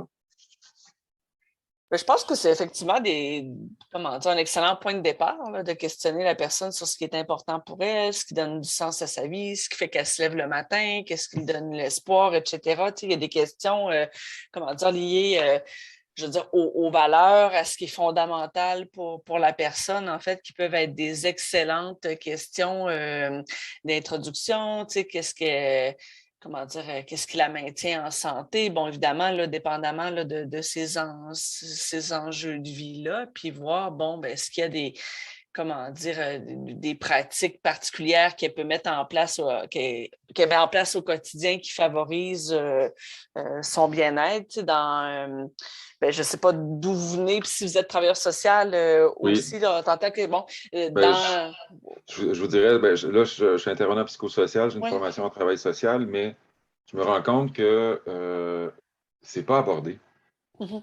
On va parler de consommation, on va parler d'hygiène de vie, sommeil, éléments.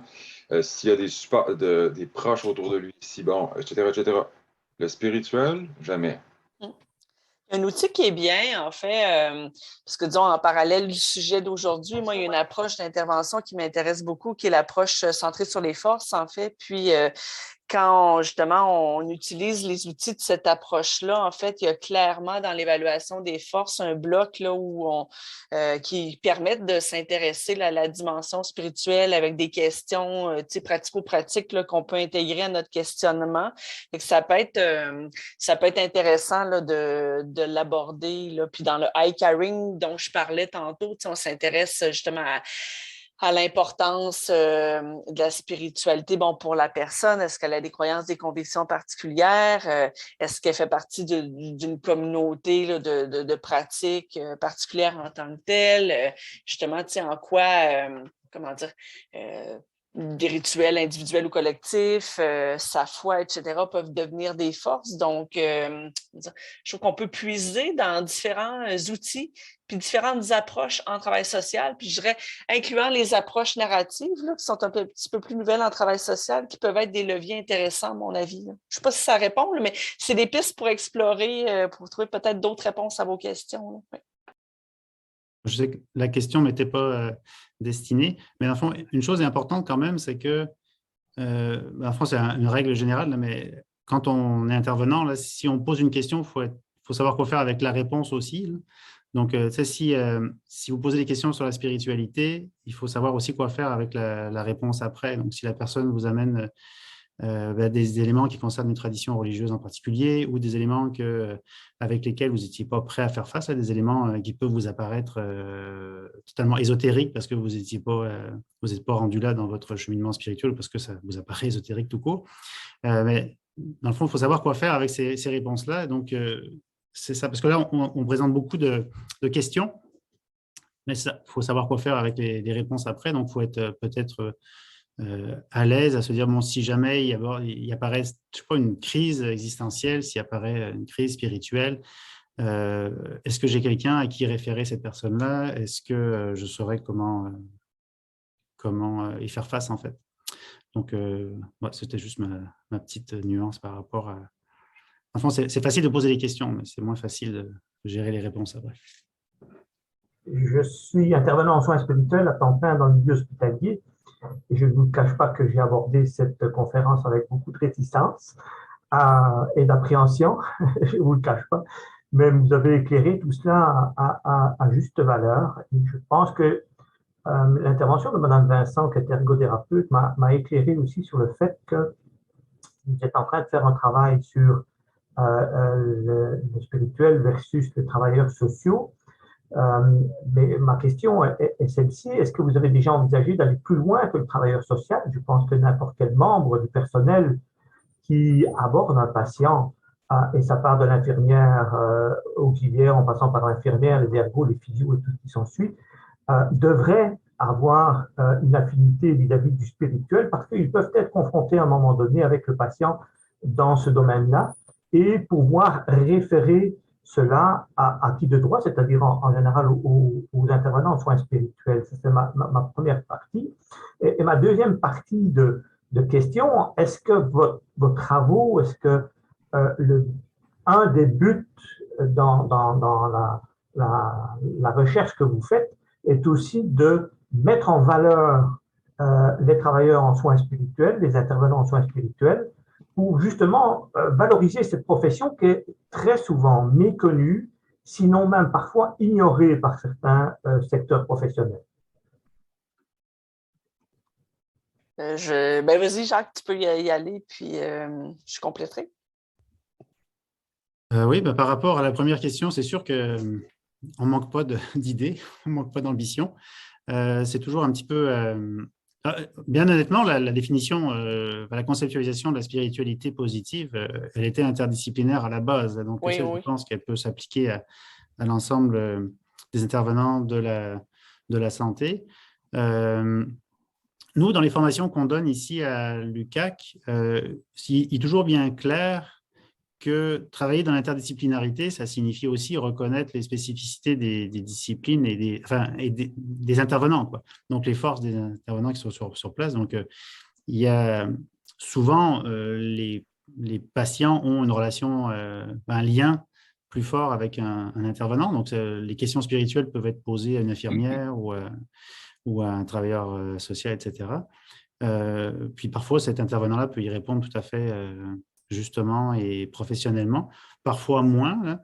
Donc, c'est toujours, nous, dans les formations qu'on donne ici, c'est toujours bien clair et on fait toujours participer un intervenant en soins spirituels là, pour présenter son travail, parce qu'effectivement, il est très peu connu. Mais dans le fond, c'est ça, je pense que toutes les professions soignantes gagneraient à être plus à l'aise avec cette dimension avec la spiritualité de la personne, avec cette espèce de non-dit continu, même ce point aveugle, en fait, souvent dans les interventions, on ne sait pas ce qui ne va pas chez la personne, on n'arrive pas à mettre le doigt dessus, mais c'est parce qu'en fond, on a le doigt dans l'œil, et qu'on ne sait pas trop sur quel pied danser, puis comment aborder, mais en fait, il y a quelque chose de fondamental qui est transversal chez la personne et qui ne va pas bien, quoi. Donc, je pense que lorsque ça devient nécessaire, oui, faire appel à un intervenant en soins spirituels, mais chaque intervenant devrait pouvoir, dans le fond, enquêter, enfin, dans le fond, sonder cet aspect-là. Merci, Jacques. Je peux ajouter quand même que pour les gens qui étaient ici avec nous l'an dernier, on a entendu parler pas mal des travaux du réseau Respire, puis c'est vraiment le travail qui est développé d'essayer d'au moins sensibiliser puis donner un peu de contenu aussi aux gens qui ne sont pas intervenants en soins spirituels, mais qui interviennent auprès des gens pour qui c'est important. Donc, on pourra rappeler ça aussi. Moi, je suis travailleuse sociale dans un CLSC en santé mentale et j'ai développé ou plutôt j'ai soutenu avec beaucoup de passion ma thèse qui a porté sur le point de vue des personnes âgées sur la spiritualité et le lien qu'ils font avec la santé. Et donc, il est ressorti de ma recherche que les personnes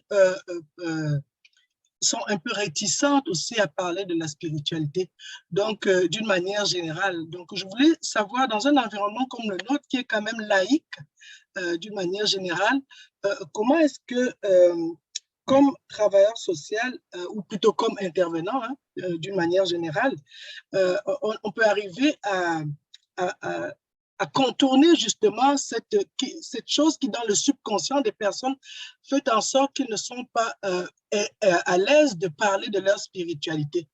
Et moi, j'ai voulu joindre la théorie à la pratique parce que justement, me disant comment est-ce que ça peut se faire, il est apparu au niveau du petit groupuscule dans lequel je travaille, de l'équipe de recherche dans laquelle je suis, moi très sensible à ce qu'est la spiritualité, voulant aussi introduire cette notion que je trouvais importante, étant donné que mes travaux de recherche ont fait ressortir que les travailleurs sociaux étaient ceux qui étaient les plus habilités ou qui avaient la possibilité dans le protocole qu'ils avaient d'intégrer la spiritualité, d'aller de manière assez aisée vers cette notion. Mais j'ai fait face à la réticence des autres travailleurs sociaux face à ce qui est spirituel. Donc, comment est-ce que concrètement ça pourrait se faire, la formation? Et c'est intéressant qu'on ait mentionné justement que le réseau Respire fait des conférences là-dessus pour la sensibilisation des autres des professionnels de santé. Et moi, je parle ici directement même des travailleurs sociaux avant d'étendre à d'autres travailleurs sociaux. Ça, c'était un de mes questionnements. Il est ressorti également que les personnes qui viennent de d'autres cultures, qui ont dans la spiritualité, et on a parlé tantôt d'ésotérisme, mais qui est différente, moi je dirais, de la spiritualité comme elle est habituellement, ou plutôt de la spiritualité positive telle que vous l'avez conçue, ils ont en eux des croyances qui sont différentes.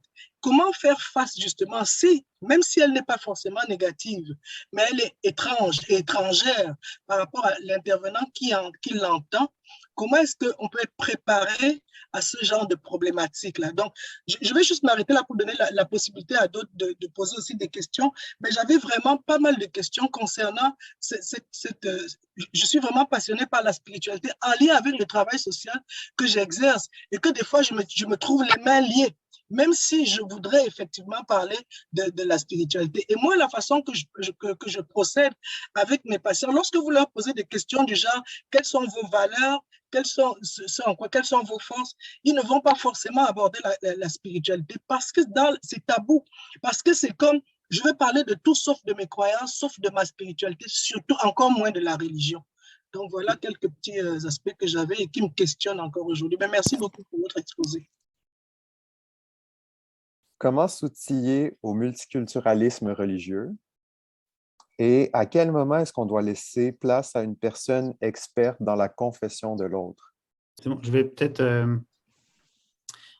commencer à répondre, mais je vais laisser Christiane ensuite. Il m'apparaît, dans la première série de questions, il m'apparaît que c'est un petit peu le même côté plusieurs côtés de la même médaille plutôt.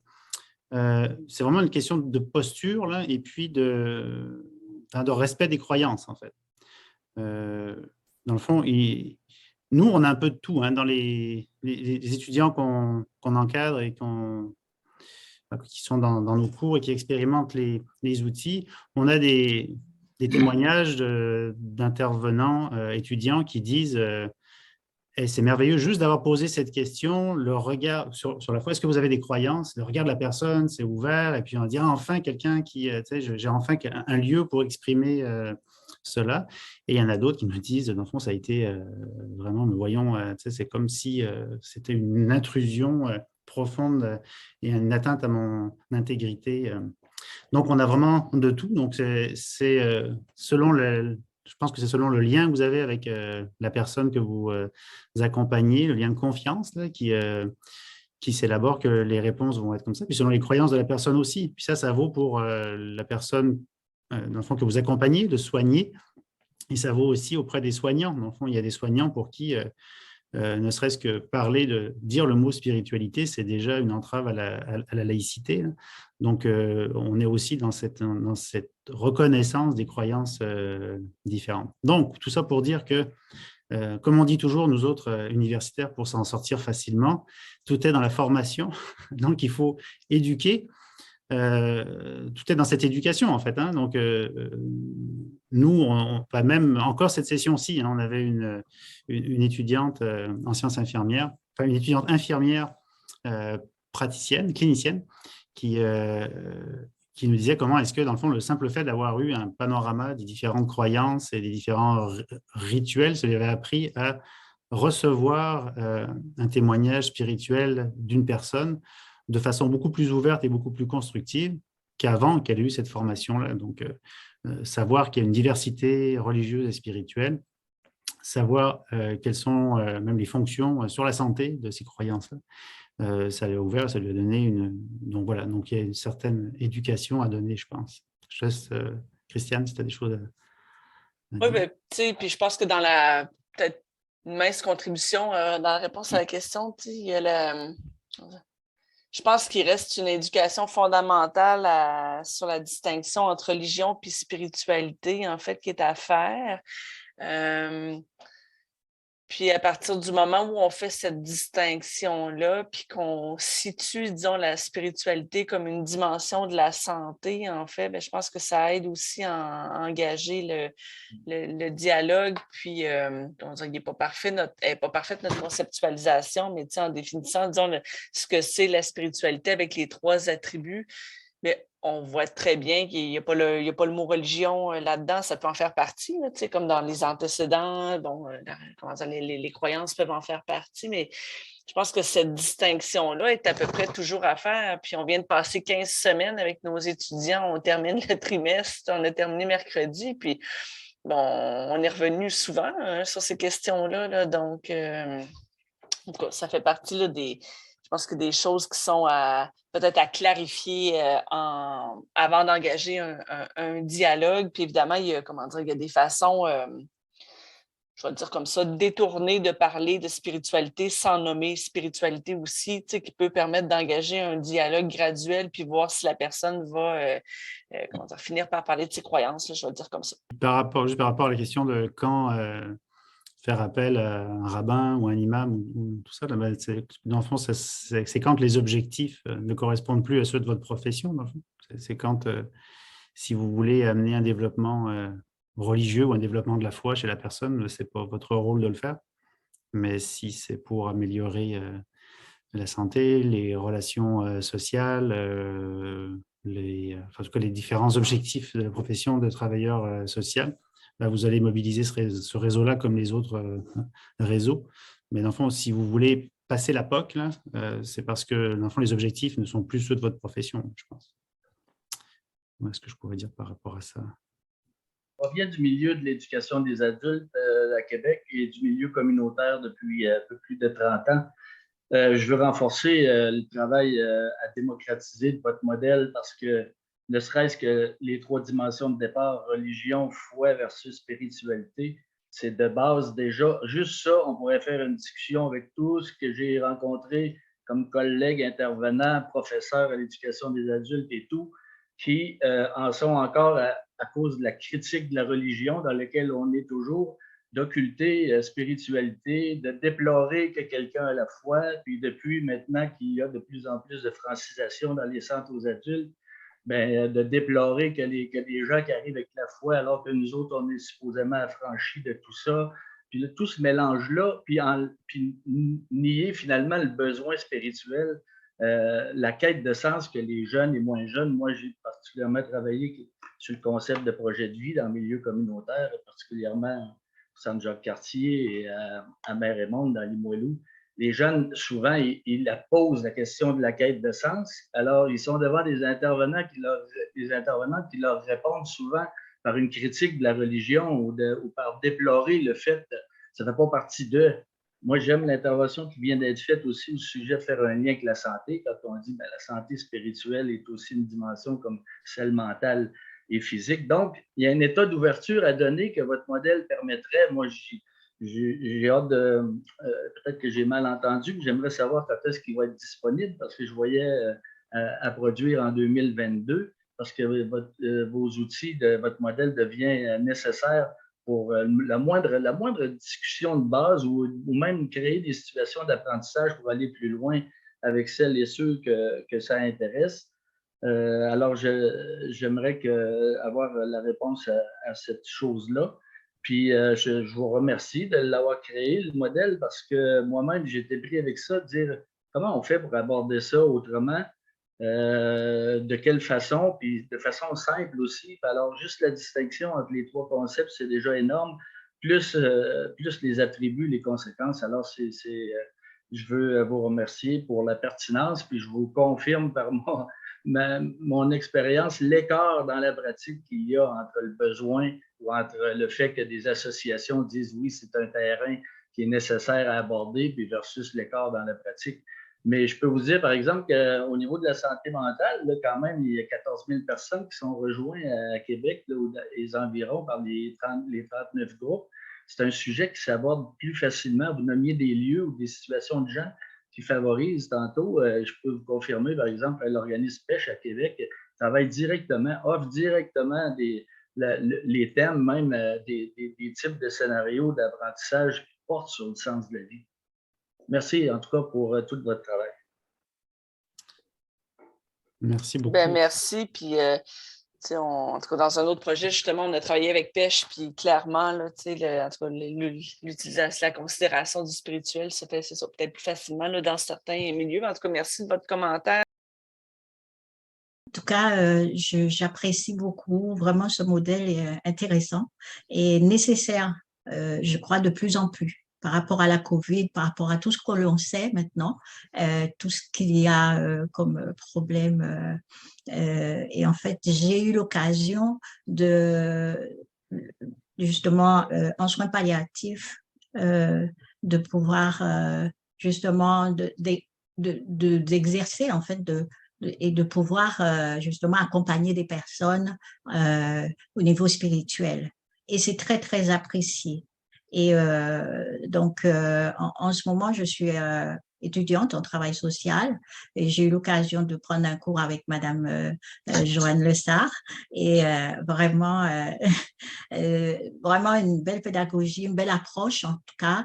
Et c'est là où j'ai découvert que la spiritualité, justement, s'intégrait progressivement dans les cours de travail social. Et là, vraiment, c'est très bien accueilli. Moi, je dis que les gens même, ils réclament, en fait, ils sont en demande. Et c'est pour ça que moi, je voudrais vraiment encourager dans ce sens, de continuer à faire justement cet accompagnement près des personnes, parce que en fait, il y a même des personnes qui m'en ont parlé, qui m'ont dit mais pourquoi on développerait pas ce type d'accompagnement, la spiritualité, puisque bon, c'est une approche en fait holistique que l'on a, en principe, près des personnes pour leur épanouissement et leur bien-être. En tout cas, merci beaucoup.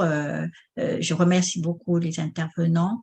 Et puis, une question que je voulais demander, est-ce que des personnes qui sont, par exemple, dans le milieu médical, infirmières, est-ce qu'elles peuvent avoir accès à votre outil? Est-ce que ça peut être ouvert à d'autres personnes, au public, en fait, pas au public, mais en fait d'autres professionnels, en passant le lien, enfin, je ne sais pas. Est-ce que c'est possible? Ben, très certainement. Puis peut-être ce qui a pu créer une confusion dans ce qu'on a présenté aujourd'hui, c'est disons, la première étude qu'on a menée qui ne concernait que le travail social, donc la recension des écrits, versus la conceptualisation qui a été créée de manière interdisciplinaire par des professionnels de la santé et des services sociaux. Donc, très certainement là, que, comment dire, elle peut dépasser le travail social puis circuler là, auprès de quiconque serait intéressé. D'accord, très bien. Ben, je vous remercie beaucoup. Moi, j'aimerais simplement peut-être amener juste un bref témoignage. Je suis intervenant dans un centre de traitement et prévention en dépendance. Et ce phénomène de transcendance est assez présent dans mes interventions ou voire dans le domaine des dépendances.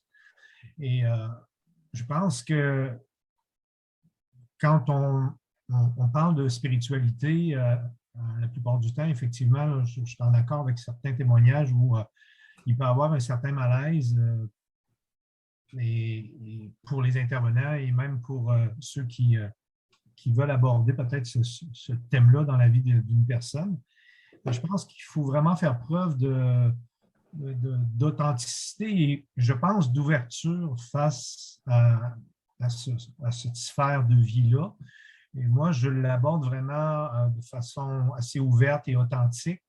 Je m'arrête à cette transcendance-là qui, souvent, pour des personnes qui ont eu de grandes difficultés, vont chercher une force, finalement. L'approche centrée sur les forces, c'est une des approches que j'utilise, mais en même temps, il y a cette approche-là où, des fois, cette force-là doit nous dépasser. Et je pense que pour les intervenants, c'est peut-être d'en faire un accueil, finalement, une ouverture, sans trop pousser non plus, mais juste dans l'ouverture, finalement, et un accompagnement assez simple. Et effectivement, si ça va plus loin, il y a des personnes qui peuvent être plus spécialisées, finalement, pour aller plus loin dans ce sens. C'était juste ce petit témoignage-là que je voulais apporter. Merci. Merci. Merci. J'ai envie de dire que quand il y a un malaise, une bonne façon, c'est de le nommer. Puis tout à l'heure, Christiane disait tu disais que c'était par le biais de tes cours sur l'intervention en temps de crise que tu pouvais amener quelque chose. De mon côté, c'est dans le cadre de l'accompagnement des personnes en fin de vie ou en deuil, parce que souvent, ce sont les situations limites, puis je pense que Michel a aussi, dans le type de contexte où tu es, il y a des situations limites. Les situations limites nous permettent d'aborder des choses plus sensibles, puis qui touchent l'expérience aussi. Puis sur le plan pédagogique, c'est vrai que je ne suis pas sûre que c'est si simple d'annoncer un cours sur spiritualité et travail social.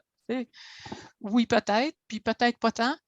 Du côté de l'Université Laval, on a quand même quelques cours, mais je pense que c'est surtout dans le biais justement de l'approche de quelque chose autour de la fin de vie puis du deuil où les gens peuvent se laisser interpeller. Puis je me suis aperçue, en tout cas sur le plan pédagogique, que non seulement c'est d'amener les gens à explorer leur propre perception, mais aussi de discuter ensemble.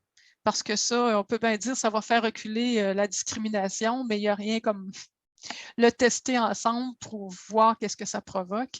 Puis à travers ça, donner de l'information aussi sur les distinctions et tout ça.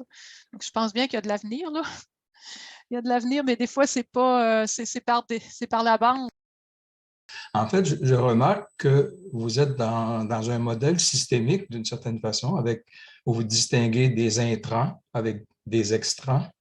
Et même la partie centrale de votre modèle, d'une certaine manière, ce sont des extrants aussi, il me semble, en tout cas, principalement. Mais si on suit si on peut dire presque l'épistémologie du modèle systémique, ça prendrait aussi une réflexion sur le processus, c'est-à-dire le processus de l'expérience spirituelle elle-même qui survient compte tenu des antécédents, qui produit des effets ensuite, mais le processus même de l'expérience, spirituelle, comme, par exemple, comme expérience de désir, comme expérience de manque, comme expérience du langage qui s'avère insatisfaisant, enfin, quand on s'intéresse aux aspects fondamentaux de la vie, par exemple. L'ensemble de cette discussion-là mériterait peut-être d'être travaillé pour augmenter votre modèle, dans le fond, d'une dimension qui me semble importante pour bien comprendre la spiritualité. Ça permettrait d'en donner un modèle conceptuel plus complet, il me semble. Donc, le processus n'est pas seulement les antécédents et les effets, ou encore les attributs, mais aussi le processus même, dans le fond. C'est ma question. Enfin, je me demandais si vous aviez déjà réfléchi à ça. Sinon, ben, peut-être que dans le fond, il y aurait du travail pour 10 ans à venir pour vous autres, peut-être. Pour l'instant, dans le fond, le modèle a été, je veux dire, conçu théoriquement par des experts qui viennent de la pratique, toutefois. Là. Puis là, je pense que c'est l'épreuve du clinique, en fait, la prochaine étape, là, de voir comment, disons, transposer le modèle en peut-être des outils, des interventions concrètes, puis évidemment, la place du subjectif en contexte réel va être là, d'une part, là, puis il va prendre plus de place. Puis c'est peut-être ça qui, cette confrontation-là, je veux dire, du modèle à la réalité clinique qui va nous amener à aller plus loin à ce niveau-là. Là. C'est ce que je dirais à ce stade-ci, là, si je saisis bien là, votre question puis votre remarque qui est tout à fait juste et pertinente. Là. Je ne sais pas si Jacques, tu veux compléter. Là. Et peut-être pour parce que je ne sais pas si ça va répondre aussi, peut-être que c'est à côté, mais dans le fond, on n'a jamais accès à l'expérience. Hein? On a toujours accès au discours sur l'expérience, à la représentation que la personne en fait et en donne. Puis c'est pour ça que les attributs sont cette manifestation observable, si on veut, de cette expérience-là. Donc, effectivement, on est toujours dans la parole, hein? On est toujours dans le discours, la mise en sens qui est produite a posteriori ou a priori. Là. Donc, alors là, je ne sais pas si je réponds à votre question ou à la nuance à apporter au modèle, mais si on veut, c'est un modèle qui offre une conceptualisation de la spiritualité, mais peut-être pas du spirituel en soi. Là. Okay? Ce qui m'a beaucoup accroché, et d'ailleurs les remarques de Denis, ça allait un peu dans ce sens-là, c'est tout l'aspect dynamique qu'il y a là-dedans. C'est-à-dire, quand on parle de spiritualité, on se situe à la limite des quêtes de l'humain. Donc, un lieu qui n'est pas institué comme tel, mais qui est instituant, qui est en train d'instituer quelque chose. Alors, on est toujours porté à le prendre comme si c'était déjà institué. Parler du spirituel, mais il faut apprendre à en parler comme d'une dynamique. Et d'une dynamique dont moi je dirais, d'une dynamique qui n'a pas d'arrêt, qui est toujours en marche. Une dynamique qui est toujours en marche et qu'il faut saisir comme dynamique et non pas comme un statut. Et je suis toujours un peu douteux quand j'entends parler de spiritualité parce que précisément, on en parle de la même façon qu'on c'est pas une critique que je vous fais là, parce que vous avez évité ça d'une façon assez remarquable. Mais habituellement, on en parle comme on parle de religion, c'est-à-dire comme quelque chose d'institué, quelque chose qui se donne à consommer. Oui? Alors qu'on est dans la dynamique de l'humain qui est en quête d'une altérité qu'il n'atteindra jamais. Tu sais, c'est Moïse qui s'en va vers la terre promise, mais il ne l'atteindra pas, la terre promise. Il va mourir avant. Et ça, c'est fondamental pour l'humain. Non seulement en travail social et puis dans les milieux de soins, où c'est effectivement indispensable, mais c'est la nature même de l'humain d'être en quête de quelque chose d'autre, d'une altérité qu'il ne trouvera pas mais qui va le garder en vie, parce que ça va le garder précisément en quête, insatisfait, c'est-à-dire désirant autre chose. On est donc dans le fondamental de l'humain ici. C'est assez difficile à théoriser, on l'a vu là, mais c'est complexe à théoriser parce que ça ne se met pas en capsule. C'est de l'ordre de l'ouverture, c'est de l'ordre du mouvement, de la dynamique, de ce qui va vers ailleurs, mais un ailleurs qui, comme lorsqu'on marche dans le désert, ou les marins connaissent bien ça, à mesure qu'on avance, l'horizon recule. Donc, il n'y a pas de point d'arrivée.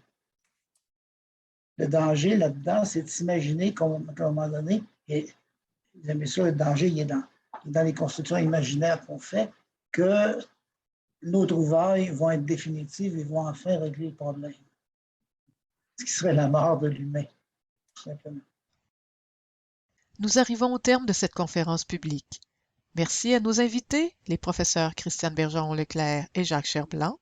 Merci également à nos donatrices et à nos donateurs qui soutiennent la chaire dans sa triple mission de recherche, de formation et de diffusion.